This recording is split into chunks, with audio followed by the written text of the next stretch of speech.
ये खबर केआर मंगलम यूनिवर्सिटी द्वारा प्रस्तुत की गई है। क्या सीजेपी अपने ही दावे की पोल खोल रहा है?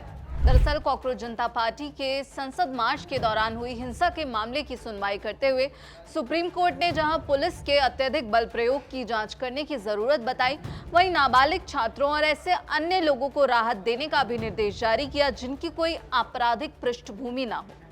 ये स्पष्ट किया कि आपराधिक पृष्ठभूमि वालों को किसी तरह की राहत नहीं दी जा सकती।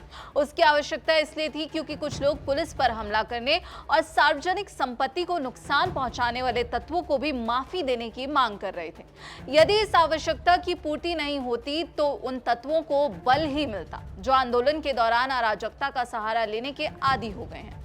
संविधान शांतिपूर्ण धरना प्रदर्शन की अनुमति देता है, ना कि अराजक आंदोलन की। सीजेपी के संसद मार्च में हिंसा इसलिए हुई क्योंकि उसके समर्थकों की भीड़ में कुछ ऐसे तत्व भी थे जिन्होंने पुलिस पर पथराव किया और जो बैरिकेडिंग तोड़कर बिना अनुमति संसद भवन की ओर जाने को आमादा थे। इसी कारण पुलिस बल प्रयोग को बाध्य हुई। जैसे पुलिस की आवश्यकता से अधिक सख्ती स्वीकार्य नहीं हो सकती, वैसे ही भीड़ की अराजकता भी। यदि भीड़ अराजकता नहीं दिखाती तो पुलिस को बल प्रयोग की जरूरत ही क्यों पड़ती? ये खतरनाक है कि सीजेपी के लोगों को सुप्रीम कोर्ट का ये निर्देश बिल्कुल रास नहीं आया कि आपराधिक अतीत वाले उन तत्वों को राहत नहीं मिलेगी जिन्होंने हिंसा फैलाने के साथ पुलिस पर हमला किया। सुप्रीम कोर्ट के निर्देश पर उनकी आपत्ति उनके इस दावे की पोल खोलती है कि वो शांतिपूर्ण प्रदर्शन के पक्षधर हैं। आखिर कोई अराजक तत्वों का बचाव कर शांतिपूर्ण आंदोलन कैसे कर सकता है?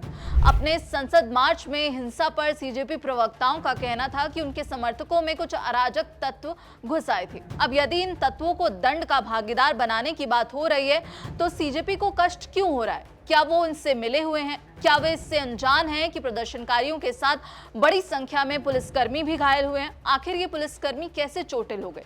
सीजेपी के समर्थकों की भीड़ में अराजक तत्व भी शामिल थे। इसकी पुष्टि इससे होती है कि दिल्ली पुलिस ने फेस रिकॉग्निशन सिस्टम के जरिए ये पाया कि संसद मार्च के समय जंतर मंतर और आसपास 2873 ऐसे लोग थे जिनका पुराना आपराधिक रिकॉर्ड है। इनमें से 900 के करीब ऐसे हैं जिन पर हत्या, लूट और दुष्कर्म जैसे गंभीर आपराधिक मामले दर्ज हैं। ऐसे लोगों को राहत देने की मांग करना अराजकता का खुलकर समर्थन करना है। उनका रवैया कानून के शासन को चुनौती देने जैसा है।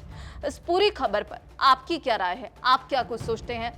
कमेंट सेक्शन में अपनी राय जरूर बताइएगा। बाकी देश और दुनिया की तमाम खबरों के लिए आप देखते रहिए दैनिक जागरण। नमस्कार।